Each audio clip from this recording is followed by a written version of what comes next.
Gente do céu, tô rouca. Oi, gente! Tá começando Precisamos Conversar com a Vida dos Endinheirados Brasileiros. Sim, vamos falar de Coisa de Rico, o livro do Michel Alcoforado, e Coisa de Pobre também vai estar na nossa pauta. E a comparação social já gerou em você um sentimento de inveja? Cuidado! Deu a louca nos planetas. Os signos do zodíaco estão há 2000 anos atrasados. Peraí, quer dizer que eu não sou mais de Áries? Ferrou, gente! Onde é que eu vou botar essa minha ira, essa minha raiva? Não sai daí. Tá na cara dessa...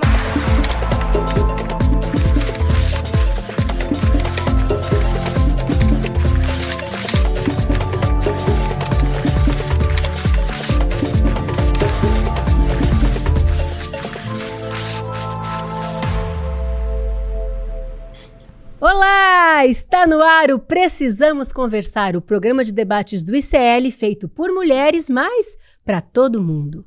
Eu sou a Juliana Baroni e estou com elas que fazem a diferença nesse programa, que está cada vez melhor, você também não acha? Concorda comigo, por favor, senão vou ficar irada. Aqui no debate, a Sucena, cantora e historiadora, maravilhosa. Márcia Tiburi, a nossa Márcia Sensitiva, nossa teacher, nossa escritora, nossa Laís. Um dia a gente lembra vocês que história é essa de Laís. E Sara Zara, que sabe tudo de tudo. E de redes sociais. Maravilhosa. Maravilhosa. Você vai poder assistir também, ó, Precisamos Conversar no Spotify, que também está disponível em vídeo. Bom, o antropólogo Michel Alcoforado acaba de lançar o Coisa de Rico, a vida dos endinheirados brasileiros, com base na constatação de que os ricos são sempre os outros. Ele resolve se infiltrar entre eles e destrinchar os diversos tipos de rico que também cabem no Brasil. Entre várias descobertas, ele vai a fundo na ideia de que mais do que as contas bancárias, o que conta são os códigos que precisam ser dominados para fazer parte das altas rodas. Vocês já passaram por isso de se reconhecer em uma classe social? E como é que foi isso para vocês? Esse livro é muito interessante, gente, eu tô adorando. Bem, Sara, eu sou de classe média e sempre fui de classe média, de média para baixa e média para alta, sempre nessa oscilação, né? Classe média. Classe média tem essa oscilação. Então, mas a questão é o seguinte, se falava essa classificação social que hoje é bastante comum, na sua época, era uma coisa falada entre a sua família? Nós somos, onde nós nos encaixamos na pirâmide social? Sim, eu acho que é porque eu sempre tive uma relação muito forte com a educação, minha família sempre foi da educação. E essa pontuação do nosso lugar social, era interessante que a minha cidade, eu vim de uma cidade interior da Bahia, onde meu avô foi militar, inclusive, tinha muito prestígio. E depois da morte dele, a família dividiu os bens e ficamos uma classe média para média baixa. E a educação era a única maneira de ascender socialmente de novo. Então tem esse lugar, aí era fazer medicina ou fazer direito. Não tinha outra opção. Aqui, quando eu vim para São Paulo, era economia, administração da FGV. Mas quando você vai para o interior, são essas duas carreiras, as carreiras que te dão a possibilidade de ascender socialmente. E quando eu chego em São Paulo e eu começo a adentrar e a ter um certo prestígio na minha carreira artística, aí eu viro colunista da Vogue, começo a frequentar esses lugares de prestígio, a alta costura brasileira. Eu começo a adentrar esses lugares, mas é interessante que você não é desse lugar. Você pode até adentrar esse lugar, mas você não é desse lugar. Mas acontece que o artista, eu sinto que você também sente na pele, o artista tem um passaporte que é diferente do passaporte da riqueza. Perfeito, nossa, perfeito. O artista é o diferentão. O artista é aquele que se for legal, que se me der status, eu vou continuar andando ou convidando. Eu acho que não é só sobre status, eu acho que é sobre quando a gente tem uma linguagem sofisticada, a high society entende isso. Mas sabe como? Eu vou deixar para vocês também, que eu acho que existe um certo legado, uma herança histórica de uma suposta nobreza que já não existe mais, e essa high society tenta copiar em seus códigos. Então, a nobreza não existe, mas ainda assim... Nobreza europeia, né? Justamente. A Ainda nobreza... assim, eu quero ser detentora desses títulos, desse prestígio, desses códigos. Vocês sabem que tem um livro sobre isso, que é de um famoso sociólogo francês chamado Pierre Bourdieu. Tem um livro chamado Distinção, que é sobre a crítica social do gosto e trata justamente o título de nobreza cultural. Então, a gente pode falar de classes culturais, inclusive, nessa linha do passaporte dos artistas, e por isso que a gente consegue ter... Os acadêmicos nem também.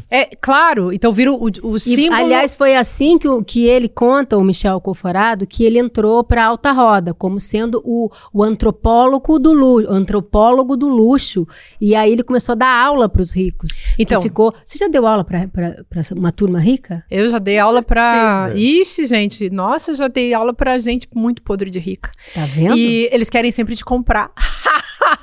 Eles querem te comprar, imagina se você vai ter preço, né?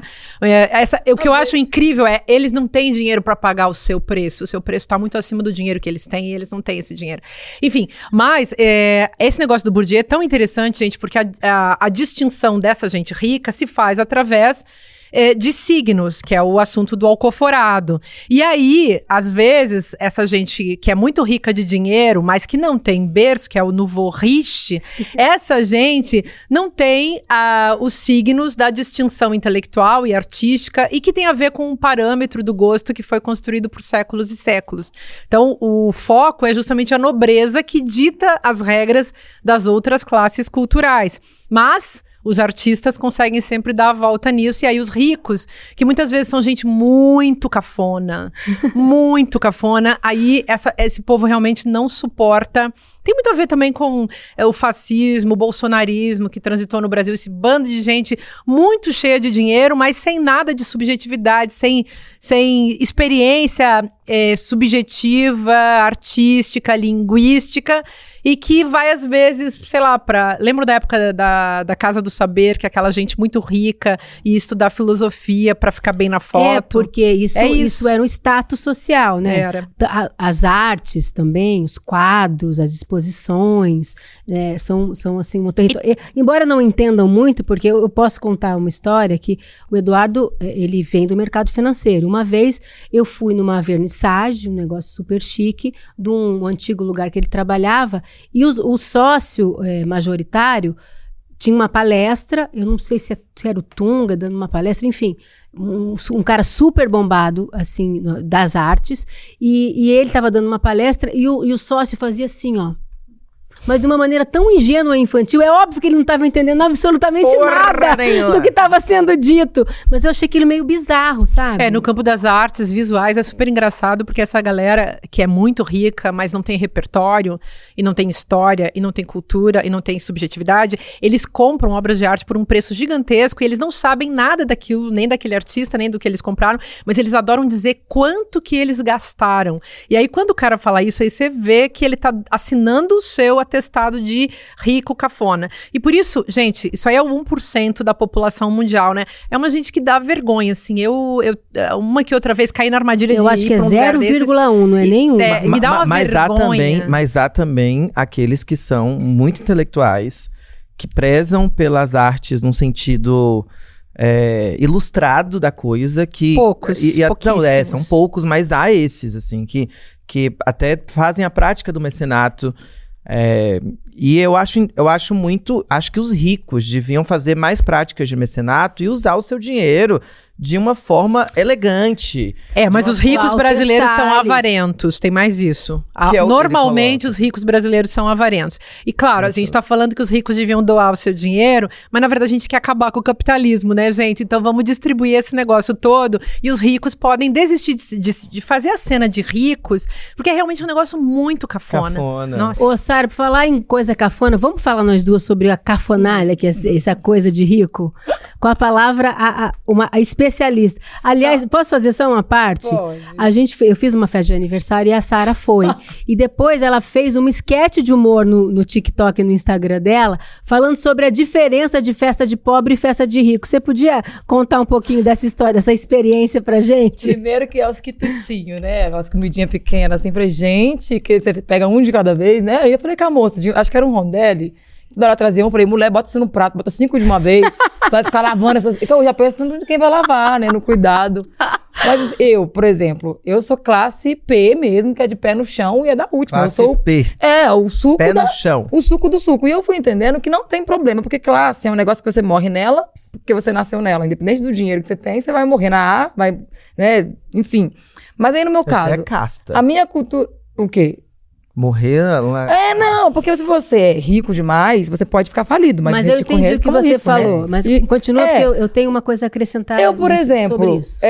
eu reconheço que minha classe é C mesmo, e é o suco do suco, pelos becos que eu vivi. Gente, eu cresci numa comunidade que não tinha esse negócio de, classe média baixa, né? Não, era o baixo, era o beco do Pinhé, era sempre o nome de algum morador mais antigo. Lá em casa, igual eu tava vendo o nome do moço, é Coforado, né? Alforado, olha os coisados aqui.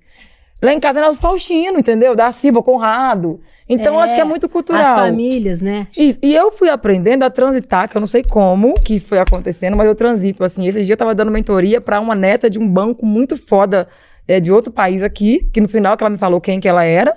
Aí eu falei, caramba, olha o povo que eu converso, e mesmo assim eu consegui manter a minha firmeza na minha classe, entendeu? O que eu fui entendendo é que a gente tem um regime e uma cobrança de ter muita vergonha de falar ou de estar em outros lugares. Tem uma baixa estima muito alta em relação a estar em outros lugares quando a gente tem uma outra classe. Aí você não quer parecer que é de lá, se transita com vergonha, sei lá, não sei como é que funciona.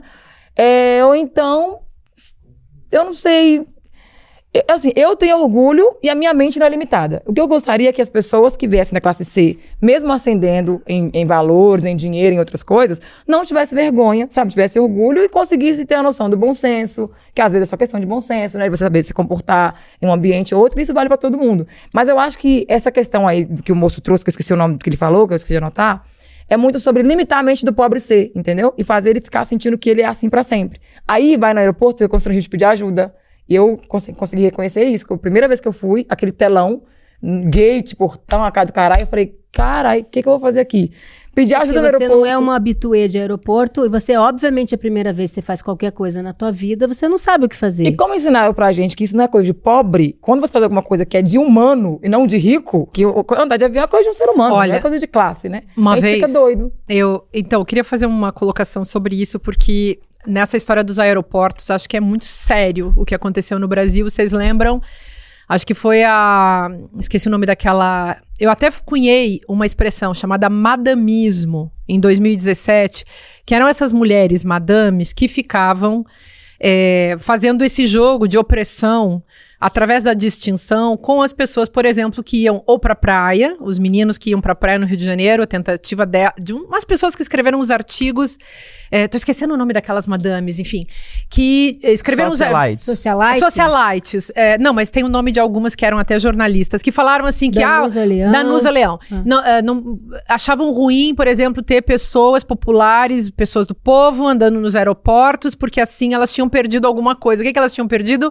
A distinção que fazia elas se sentirem superiores aos outros, inferiorizando os outros. Aquela fronteira social. Muito bom. A frase que ficou mais famosa nesse período foi assim, nossa, agora os aeroportos estão Viraram parecendo rodoviária. Foi a esposa de Judy que era falou uma isso na época, eu lembro. Então, a estética é Esposa de política. Judy. Não, gente, a estética é política e é muito bacana que as pessoas que são excluídas desses espaços, que elas penetrem nesses espaços. Nesse sentido, a gente pode dizer que a internet fez uma coisa muito legal, porque todo mundo começou a ocupar por onde pode. Claro, tem um monte de problemas, distorções, erros e tal, mas isso do povo chegando e se colocando num lugar que a galera das classes exploradoras não gosta que esse povo esteja, eu acho maravilhoso. Isso vale pra tudo, pra transgênero, transclasse, pra o que for, pra pessoas que fazem essa transição para um espaço que antes não era dado a elas, não era permitido a elas, e obviamente tudo isso é democracia, né, gente? É você poder ocupar os espaços, mulheres, né, ocupando espaços e assim por diante. Eu me considero uma transclasse, porque meus avós eram pobres, Aí a minha mãe já ascende para uma classe média baixa, com os próprios recursos. E depois ascende mais um pouco para a classe média.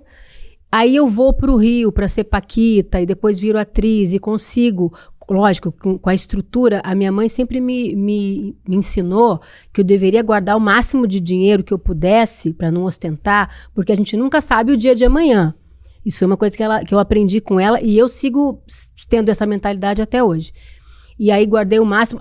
Tenho uma ascensão através do meu trabalho, então eu sou uma mulher totalmente independente financeiramente e caso com o Eduardo, que na época era um banqueiro e rico, né?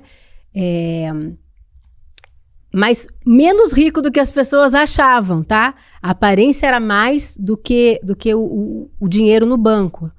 Então, eu tive essa transição de classe, mas aí eu quero completar o que você apontou na sua primeira fala. Quando eu tenho essa ascensão social, mas eu não pertenço à classe dos ricos. Nunca vou pertencer. Porque eu trouxe os meus hábitos da minha origem familiar para a minha vida atual. Então, por exemplo, no meu casamento, a cerimonialista foi lá e falou assim, vamos servir um vulevan, sei lá o nome. Eu falei, mas que porra é essa? O que é isso? Eu nem sabia o que era. Era uma massa folhada, alguma coisa sem graça dentro. Eu falei, não, eu quero coxinha. E foi servido coxinha no meu casamento. E foi um sucesso. Então, e ali teve um encontro cultural entre os ricos da família do Eduardo e os classe média da minha família. E assim, é claro que é um choque cultural à primeira vista, mas eu também, por ser artista, também, esse meu passaporte me garantiu entrada no mundo dos ricos e me garantiu a autonomia de ser quem eu sempre fui. Eu não precisei me render, não precisei me educar, me estudar, de entender os códigos para entrar na família, sabe? Eu tenho um amigo que ele é artista. E ele fala assim, as pessoas acham que eu sou rico, mas eu só tenho bom gosto. E você sabe que também porque eu acho que tem isso no Brasil, né? A classe social, ela te torna mais branco ou mais preto. Então, e a tua pele também te torna mais rico ou mais pobre. É a skin, então, né, que não combina às vezes. Quem sabe que meu pai e minha mãe estudaram até a 4ª série. Eu vim da periferia da cidade lá, do interior. De Vacaria, né? Vim daquela periferia, mas o fato de você ser branca e o fato de você ter estudado, coisa que meus pais não fizeram, fez muita gente. Eu me lembro a primeira vez que eu dei uma entrevista, quando comecei a ficar famosinha, as pessoas queriam saber em que universidades do exterior eu tinha estudado, quantas línguas eu falava, e não sei, umas coisas assim completamente delirantes. E até hoje as pessoas acham que eu sou rica, que eu tenho muito dinheiro, que eu... assim, você tá lá, Kennedy Zassara, atrás dos boletos, né, dando jeito na vida. Vendendo almoço pra comprar janta. Isso. E as pessoas achando, claro, né, depois que o Thiago toma conta da gente, a gente fica parecendo rica, né, meu? Todas Odete Reutemann os códigos. hoje. Não, é engraçado que, por conta desse lugar do bom gosto, eu tenho acessado muitas festas importantes e eventos importantes de moda, porque eu gosto também. Eu gosto de ir em evento de moda. E para mim é um código de linguagem de gênero também. A minha avó era costureira, por exemplo. Então a moda sempre foi um lugar de encontro com o meu feminino. Então quando eu vou à moda, talvez eu não vá com a mesma intenção de uma madame chegada no mundo dos ricos. O meu interesse são outros. Então, às vezes me enxergam como artista privilegiada e eu não sou. Eu sou do midstream. Eu ainda tenho um lugar ainda muito inconstante na minha carreira artística, onde ali aquilo não me representa no sentido do meu dinheiro. Como valor, não. Como valor, eu não tenho dúvida que eu posso estar em qualquer lugar. O seu conhecimento é inestimável o valor dele. O valor da nossa arte é de valor inestimável, por isso que nós acessamos esses lugares. Agora, de fato, não há uma coerência quando existe também uma relação crítica entre esses espaços, porque existe uma insalubridade de assuntos e de um certo... Não em todos, tá?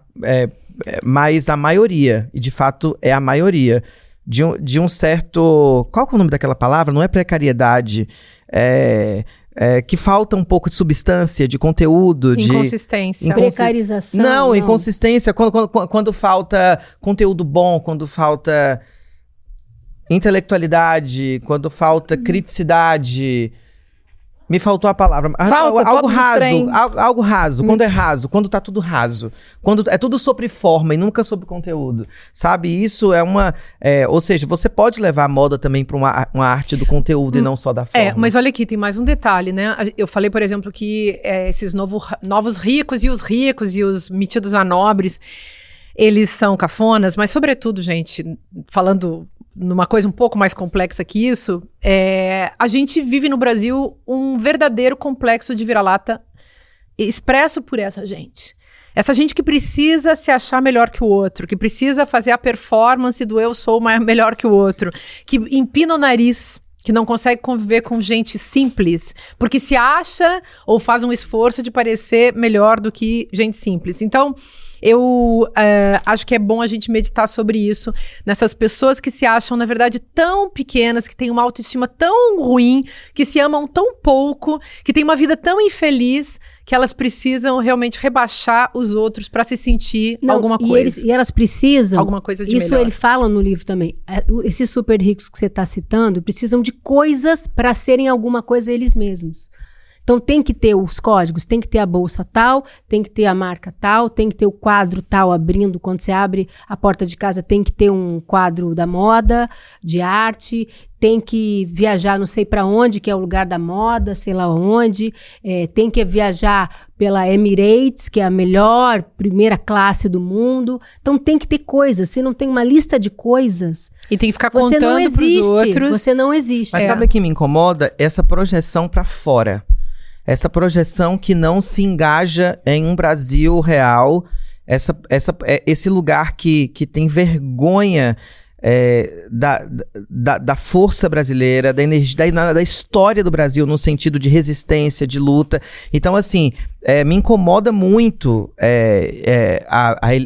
não é nem a elite, a classe dominante brasileira que se projeta para a Europa, que se projeta para os Estados Unidos, que não se projeta pensando que se os nossos pobres tiverem acesso a um estado de bem-estar social, inclusive eles serão mais ricos. Tipo assim, eles não têm interesse pelo Brasil.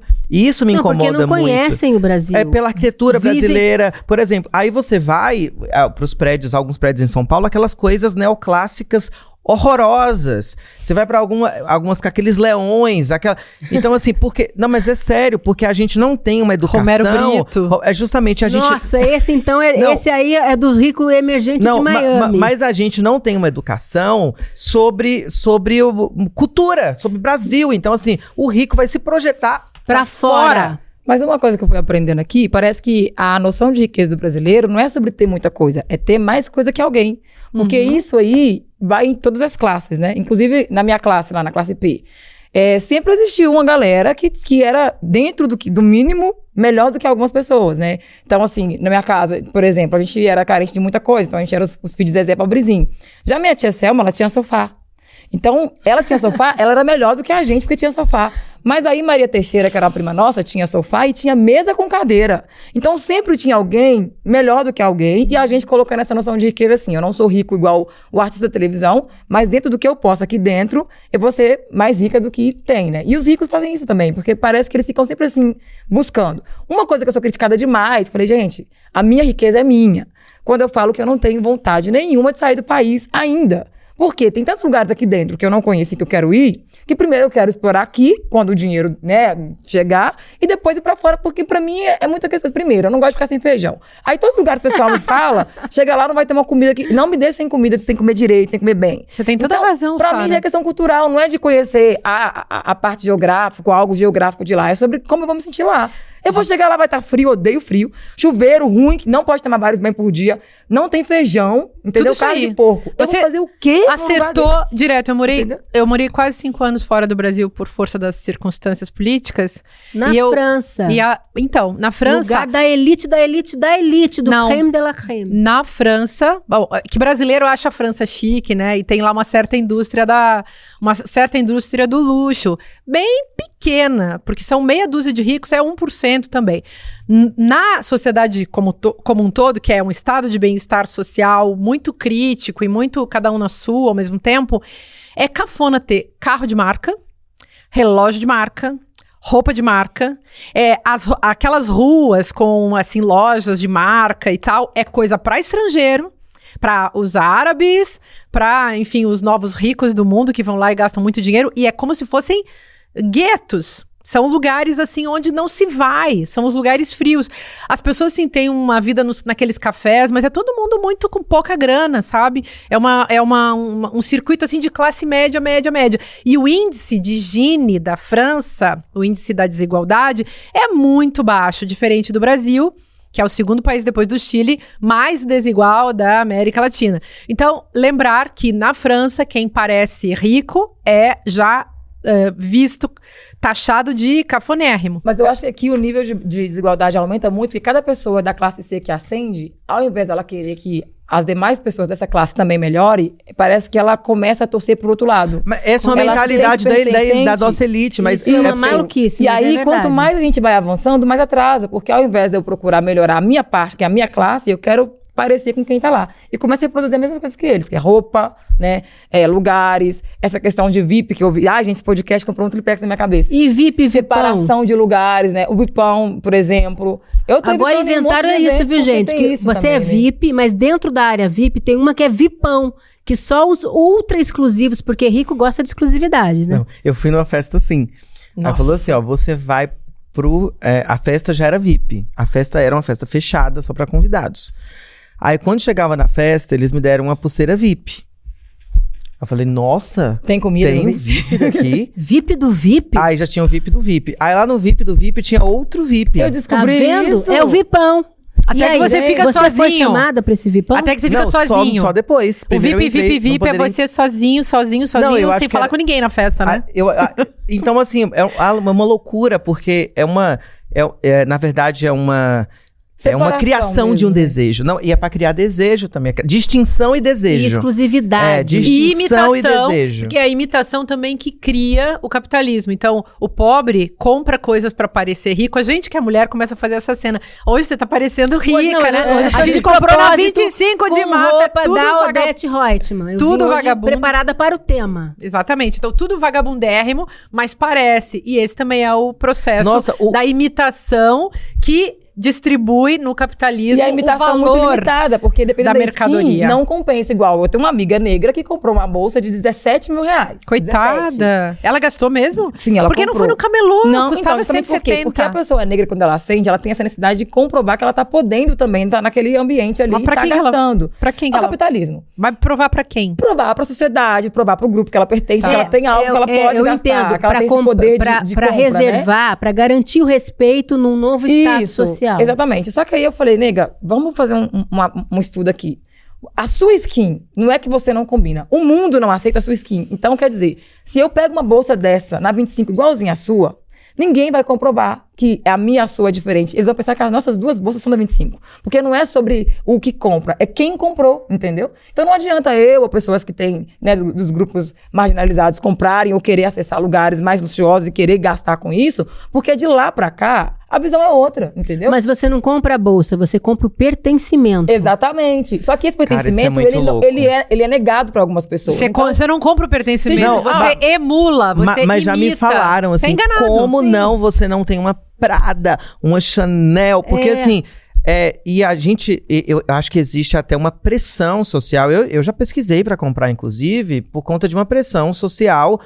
Claro, tem coisas bonitas. Sério? Eu poderia comprar uma Prada, porque tem coisas bonitas, óbvio. Mas eu preciso me identificar e eu não quero me matar pra ter uma Prada. Eu já tenho não quero. Mas pra você não é um artigo. Porque assim, pra quem é super rico, não é uma opção.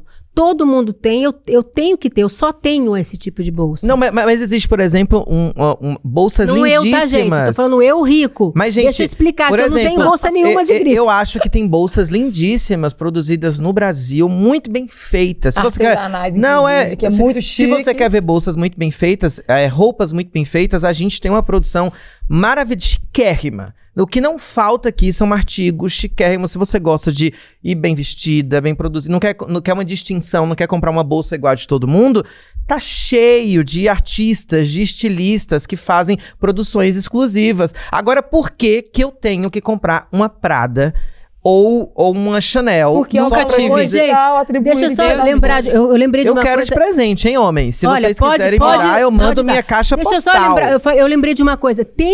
Agora falando de coisa de pobre, tem um humorista que tem um canal no TikTok e no Instagram que ele chama Mike, M-A-I-K-C, Costa, C-O-S-T-T-A. Ai, o Mike, Ele é maravilhoso e ele fala sobre coisas de pobre. E aí, como eu tô falando que eu sou transclasse, né?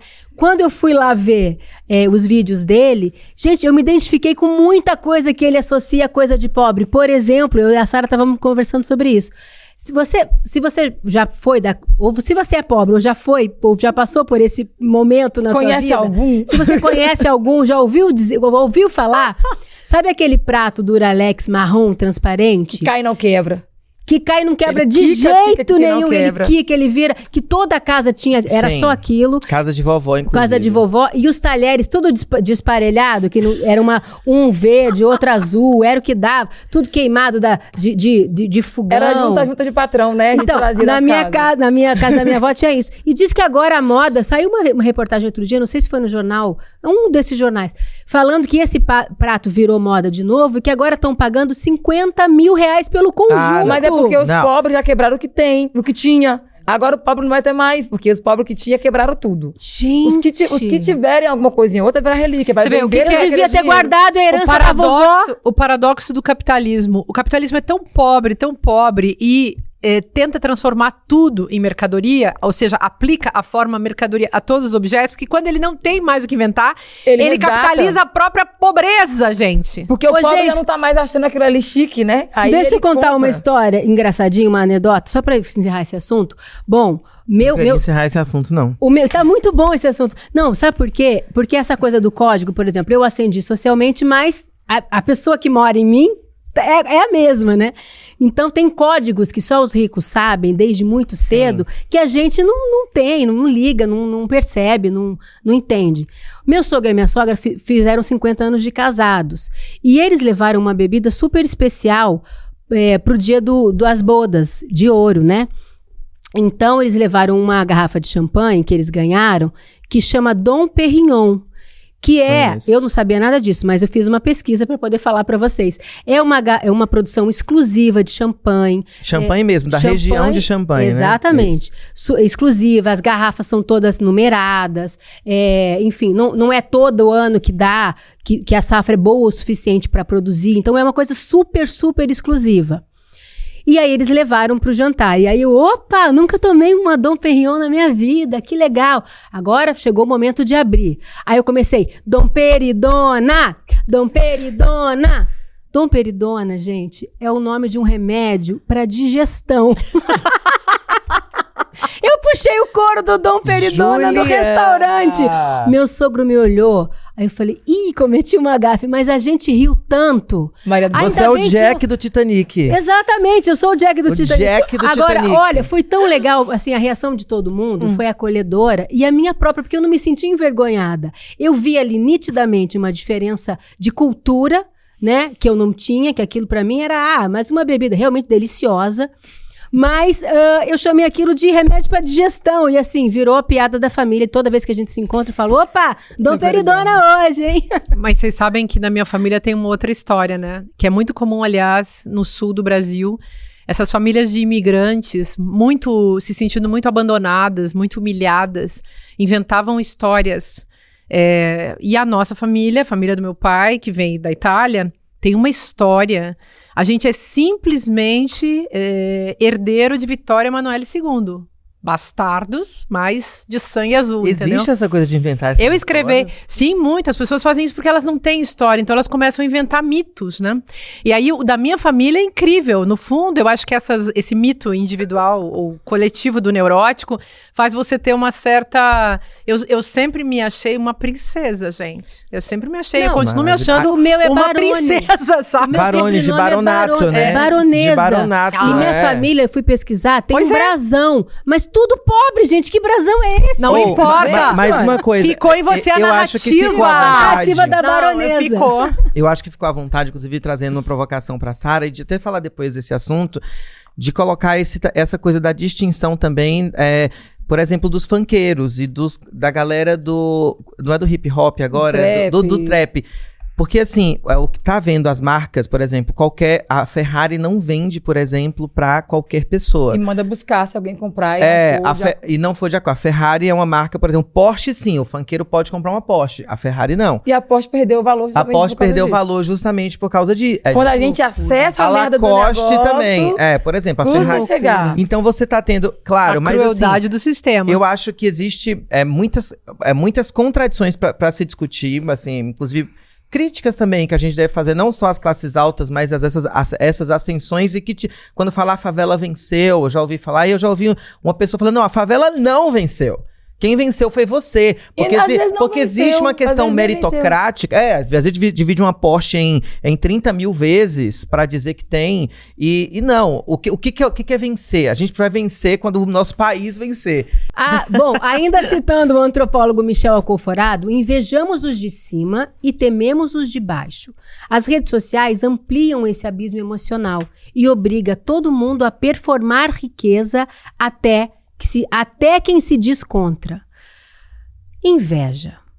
No dicionário, ela é o desgosto com o bem alheio e o desejo de possuir o que o outro tem, acompanhado de animosidade contra o possuidor ou ainda aquilo que inspira esse sentimento.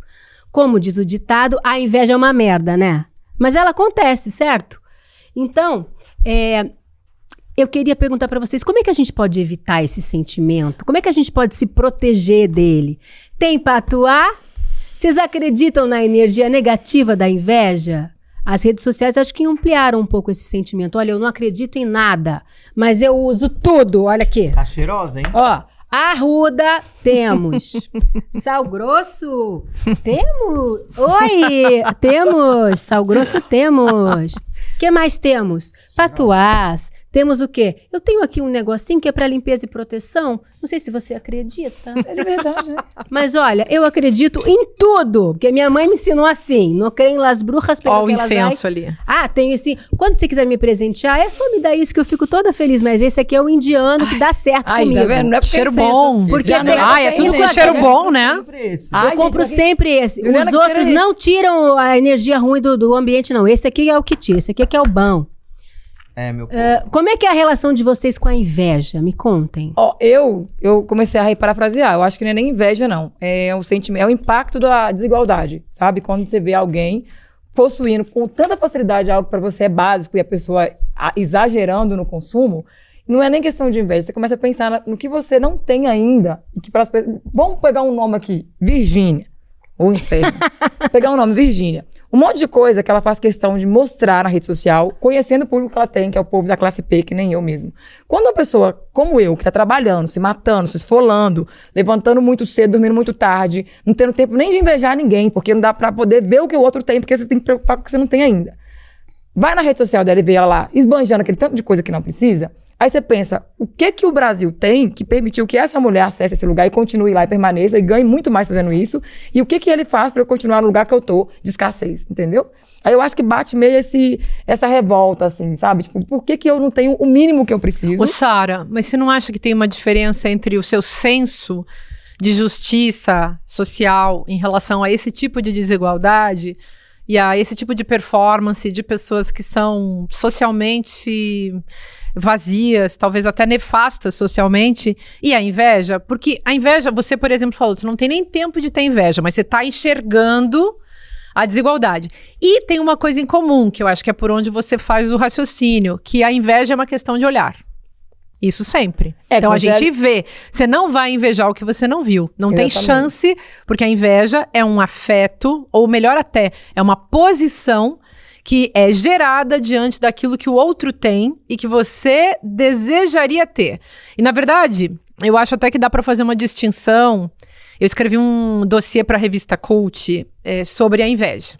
Então, a inveja é uma posição. E dá pra gente fazer uma diferença entre essa posição da inveja e a posição desejante. Você, todas nós, Somos pessoas desejantes. Queremos, gostamos, desejamos coisas. Coisas necessárias ou não, coisas que a gente pode ter ou não, a gente fica desejando. Mas a inveja, eu acho inclusive que essa Virgínia, pelo que se descreve dela, ela não é uma pessoa que desperta inveja, ela é uma pessoa que produz inveja, e ela deve ser uma pessoa muito invejosa, digamos, uma pessoa que é capaz de jogar, de produzir uma visualidade para servir de consumo para os outros. E essa visualidade que ela produz não gera nada de bom na vida de ninguém, pelo que eu escuto, pelo que eu já vi, e não produz uma sociedade desejante, produz uma sociedade invejosa. Para mim, essa é a grande diferença. Você, com a sua visualidade, nossa artista, você é uma atriz, você é uma youtuber, uma influencer, será que nós, com as nossas visualidades, com as nossas cenas, com nossa posição no espetáculo, a gente está gerando uma sociedade desejante ou uma sociedade invejante? Para mim, essa é a diferença. No jornalismo, na novela, no filme, na série... Não existe novela sem inveja. Inveja é a trama que move as grandes vilãs. Não existe dramaturgia que não tem, eu quero o que a outra tem e tal. E eu queria trazer um pouco para o campo das nossas experiências. Vocês nunca tiveram um parente próximo, ou uma vizinha, ou alguém que chega na tua casa e quebra alguma coisa, ou seca a pimenteira? Minha avó falava assim, essa aí não convida não, que é seca a pimenteira. O filtro do salão quebrou me deu um arrepio. Me dá minha arrudinha, por favor. Eu não sou supersticiosa. Tinha uma senhora que ia no meu salão, toda vez que ela ia, quebrava alguma coisa. Tô te falando, quebrava acontece. A cadeira, quebrava o filtro. No judaísmo a gente chama isso de capará. Sabe o que é capará? Capará é aquilo que poderia ser ruim pra você vai quebrar no objeto. É isso. Então antes quebrar no objeto do que vir pra você. Mas depende, né? Ele se doa, porque toda hora o objeto quebrar, filha. Não, mas eu que é melhor do que ir pro objeto do que ir pra você. Agora, assim, eu acho que a inveja, de fato, o que você colocou é interessante, né? E a Márcia também, né, respondendo da produção da inveja por ela, mas eu acho que quando as condições são colocadas, por exemplo, 2 irmãs ou 2 primas, e acontece que não tem um valor de meritocracia ali, tem uma relação de inveja. Vamos colocar tiveram condições iguais, de CNPT, condições normais de temperatura e pressão. E ainda assim existe o desejo de não possuir só algo. Eu quero aquilo que você tem. A inveja tem muito esse lugar. Eu não quero outro Eduardo. Eu quero o Eduardo da Juliana. Eu quero... E por isso a posição destrutiva. E por isso, sabe o que eu faço quando tem isso? Também outra coisa que eu faço. Uma coisa que eu faço também, eu não sou supersticiosa não, tá, gente? Mas aí, o que eu faço com uma situação como essa? Eu tô num ambiente que eu sei que ali o negócio tá feio. Pega um band-aid, tapa teu umbigo, meu amor. Não entra energia ruim, não. Olha aí, ó. Isso foi minha avó também que me ensinou. Minha avó é muito católica, mas também... Mas, gente, essa é a diferença também entre desejar e invejar. Quando você deseja, você acha, ai, que marido bonito que essa aí tem, vou arranjar um pra mim também. Tá cheio de homem por aí, cheio de coisa, roupa bonita, eu vou arranjar uma pra mim também. Na inveja, você quer destruir o outro. E aí, vai lá pras psicanálises, que agora não é o caso. Você quer destruir mas justamente. Você quer destruir... Por isso que eu falo que o pobre não é invejoso, porque ele só tava desejando. Não, mas ele pode ser invejoso também. Pode ser invejoso. Sentido da qualquer pessoa pode ser Mas acontece que essa mesmo, mas a destruição, mas gente... o super rico também é a destruição vem no olho. Vocês vão olhar na história da arte, todas as representações da inveja tem aquele olho caído, assim, uma pessoa que fica como que se ela estivesse olhando por baixo, né? E essa coisa do olho é muito fundamental, porque a gente fica transmitindo informação pelos olhares uns pros outros. Então é verdade, quando você encontra uma pessoa invejosa, essa pessoa, ela te seca, né? De baixo pra cima, de cima pra baixo, é como se ela te atravessasse e te produz um mal-estar. Nossa, e às vezes é muito difícil quando a pessoa é próxima de você, porque aí você começa, o que eu vou contar pra ela? Que eu tenho assim, tem coisa que eu não gosto de contar quando não tá o contrato assinado, essas coisas. Eu só conto pra quem eu confio muito, minha mãe e o Dudu, mais ninguém. O contrário da inveja é a gratidão, gente. E os artistas são pessoas sem inveja, são pessoas gratas. Tem muito artista invejoso que eu conheço. Olha, são artistas ruins. Você sabe que, falando dessa coisa das classes sociais, né? Meu pai sempre contava uma anedota na mesa sobre a história do rei Davi. Que o rei Davi é uma das figuras mais controversas da Bíblia, interessantíssimo. e ele buscava muito uma justiça. Só que um dia ele invejou a esposa, ele invejou um soldado dele, a família de um súdito. Ele viu essa mulher tomando banho e queria ela. Ele tinha todas as mulheres do reino que ele quisesse, ele tinha suas concubinas, ele queria ela. Essa é a história. E um dia esse rei chamou esse soldado e pediu para colocar ele na linha de frente de uma guerra. Porque aqueles peões da linha de frente são os primeiros que morrem. E ele morreu. E ele se apossou da esposa do outro. Aí chega o profeta. E o profeta fala assim, começa com uma anedota, sabe? Isso é inveja. Por isso que não é só sobre classe social. Ou seja, você tá falando de um rei que tinha tudo, um súdito que não tinha nada, mas tinha uma família. E ele já tinha família. Porque ninguém nunca tem tudo, né? E ele desejou, justamente, mas a inveja é sobre isso. Ou seja, ele chegou a assassinar o cara. E a história que ele conta é o seguinte, que chegou o profeta, Natan, e esse profeta chega diante da sala do rei e fala assim, rei, eu sei da sua justiça, do quanto você é justo, e eu tenho um caso muito sério pra julgar. Tinha um homem, um fazendeiro, que chegou pra um agricultor que praticamente não tinha nada, só tinha uma ovelha. Esse fazendeiro chegou na casa desse agricultor e pegou a única ovelha que ele tinha e sacrificou. O que você faria, rei? Aí o rei falou, quem é esse homem? Esse homem tem que morrer. Aí o profeta fala, esse homem é você. Então, olha só, e as anedotas bíblicas que aí dizem que ele se arrepende, que ele fica quase uma semana chorando em panos de saco e de fato buscando uma justiça e pedindo perdão, e enfim.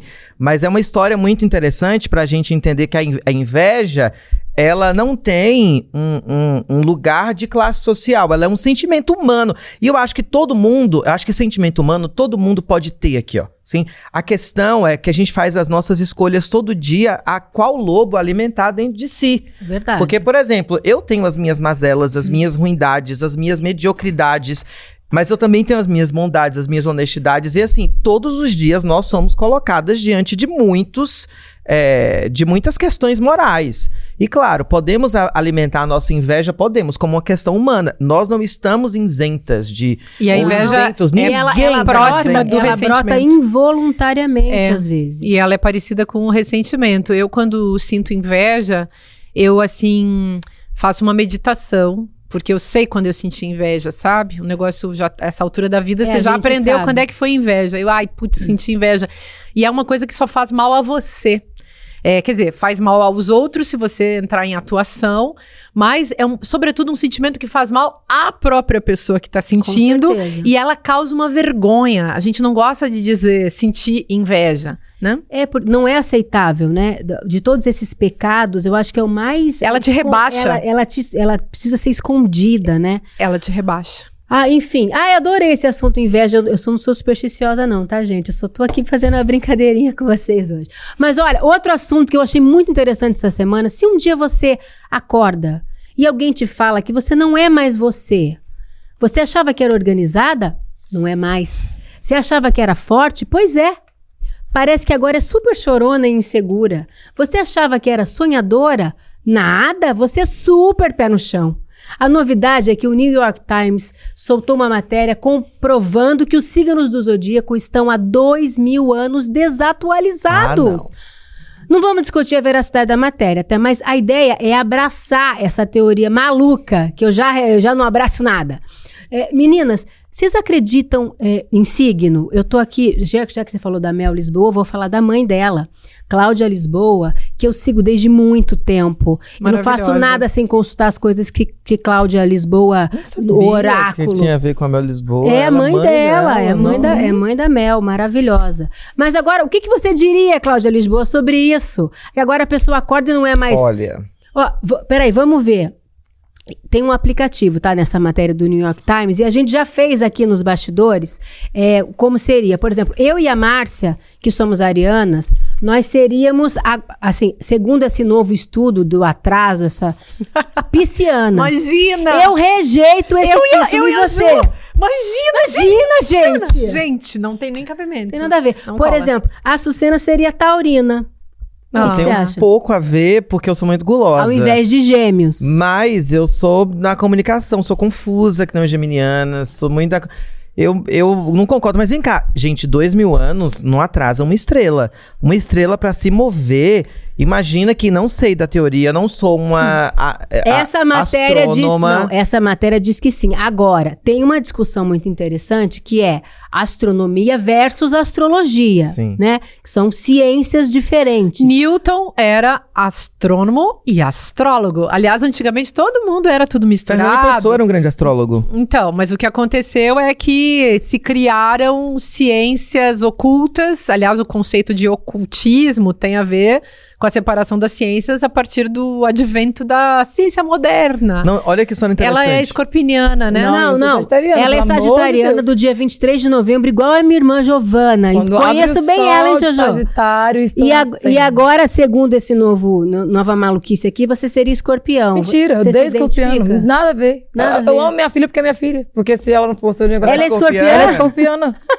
Não tem cabimento, não tem É o nada teu desse povo. inferno astral. Nem a beirada, assim. É ó. muita intensidade, né? Não, sagitariano é mais livre, né? Mais tranquilo. É mais leve, Pelo amor de mais Deus. otimista. Ai, quem Eu tenho inventou, ascendente gente? sagitário. Não, eu acho a discussão sobre astrologia uma das discussões mais interessantes que existe, até porque é uma provocação até com as ciências, ou as ciências, como eu poderia dizer, as ciências cartesianas. E a astrologia, por exemplo, o Fernando Pessoa, acabei de citar, dizem que ele fazia o mapa astral de cada heterônimo. É, Nossa! ele não saía de casa. casa, Ele não sim, saía é. de casa, consta. O outro é o dos morangos mofados, o Caio Fernando Abreu. Caio Fernando Era Abreu. super astrólogo. É. A Amanda Costa, que é uma astróloga maravilhosa lá do Sul, ela fez mestrado e doutorado sobre a astrologia do Caio Fernando Abreu. Eu e a minha filha, gente, a gente só fala astrologuês. A gente se olha e já diz peixes, gêmeos, e fica lá, Netuno na casa 7. E assim vai, sabe? A gente fala muito astrologuês porque, no fundo, é uma linguagem de troca também da galera que Não, conhece esse assunto. né? E autoconhecimento também. Quando você começa a estudar profundamente, é claro que tem a coisa toda das adivinhações, da personalidade, mas a gente não é só o nosso signo, a gente é um conjunto de coisas, Existe né? um mapa Eu inteiro. adoro os oráculos. Eu adoro astrologia. Tenho amigas, grandes amigas que são astrólogas. Adoro tarô, baralho cigano, Também gosto O pessoal consulto, gosta de cantar bom. numerologia. Eu adoro todos esses oráculos. O Acho João Bidu, geniais. você lembra de João Bidu? Claro! João Bidu das revistas. Pra mim era bom só quando era bom. Quando era assim, fique Olha, atento. Ai, não tô gostando disso hoje, Quiroga, não. lembra do Quiroga também? Uma vez eu fui fazer uma consulta com ele e ele deu uma entrevista para o Eduardo, ele me deu uma consulta, eu fui lá e na época, faz uns 4, 5 anos, ele falou umas coisas que falava, cara, esse cara tá maluco, não faz o menor sentido. Há pouco tempo atrás eu fui reescutar. Cara, ele falou há 4 anos atrás tudo que tá acontecendo agora, que há 4 anos atrás eram Incrível. impensáveis na minha cabeça. Eu achei muito louco. E é interessante isso, porque assim, a gente tem que pensar que a astrologia ela é um mapa até chegar até você.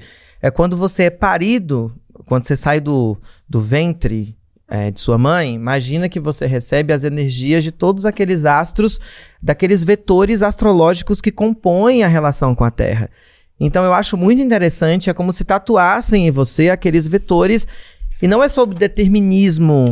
Não, gente, É, quem isso leu é importante. as palavras e as coisas do Foucault vai entender, porque são sistemas, são epistemes, são sistemas de linguagem, e a gente vai interpretando a vida a partir disso. Então, não tem... Eu acho que o ruim é as pessoas considerarem a noção de conhecimento do jeito muito estrito. E, sobretudo, a noção de autoconhecimento, né? Porque tudo isso, essas mancias todas servem para você ir se conhecendo e ter uma relação com a vida um pouquinho mais lúdica, né? Também ninguém vai ser fanático. Mas sabe o que me ficar achando incomoda? que é tudo... O que me incomoda é o determinismo. É. Assim como o determinismo científico, o determinismo astrológico, tipo assim, É. imagina que Exatamente. você é uma sagitariana, Ah, agora adora viajar, aqueles clichês, né? então assim, e o Sagitário, sim, pode até existir, mas assim, como se a astrologia também te desse alfinetadas para que as suas tendências sejam melhoradas. Tipo assim, essa cena geminina melhore, não é? Mas eu acho que essa questão do signo aí é pra gente poder colocar a culpa nele, né? ou entende, não é. Também. Mas tem gente que faz isso com orixá Também. também. Ai, eu sou safada porque eu sou de Sagitário. Também. boba. Ai, Sabe que eu gulosa. sou- Ai, eu sou Eu sou taurina. egocêntrica porque eu sou de leão. Não, com Tem Ares, gente então, que faz isso tem com um orixá monte e de com o clichê. diabo também. Coitado do diabo, gente. Há uma transferência de culpa pro diabo tão grande que eu vejo as pessoas. É o capeta. É, pra tudo. É o Ares, demônio. Satanás. É, É a mesma coisa. Então, assim, enfim. Olha só, ô, gente, deixa eu falar, antes de terminar o programa, eu queria dizer o seguinte, hoje é dia 23 de setembro, aniversário da minha mãe. E ela, entre todas as pessoas que existem no mundo, é a pessoa mais forte que eu conheço. A gente ficou conversando outro dia, como é que foi o despertar do feminismo na tua vida? Foi a minha mãe.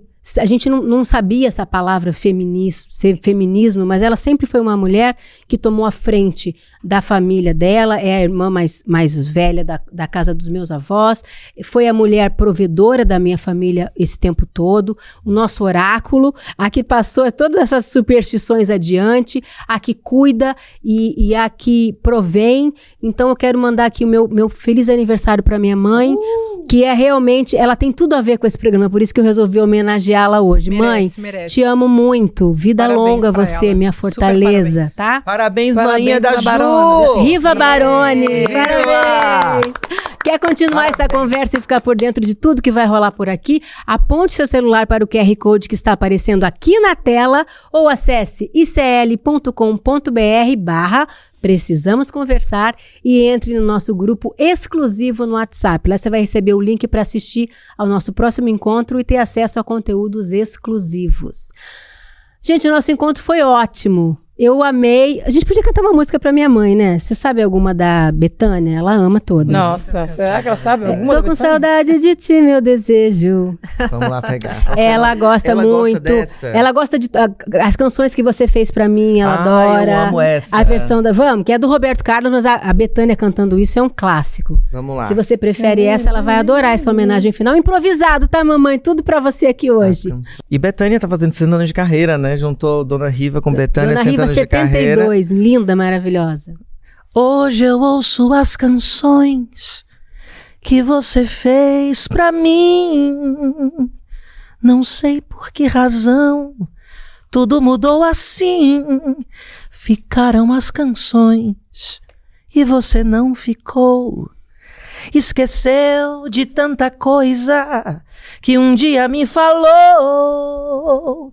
Tanta coisa que somente entre nós dois ficou. Eu acho que você já nem se lembra mais. É tão difícil olhar o mundo e ver o que ainda existe, pois sem você, meu mundo é diferente, minha alegria é triste.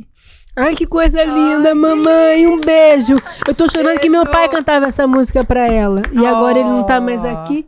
Ficaram as canções, mami. Um beijo. Que lindo.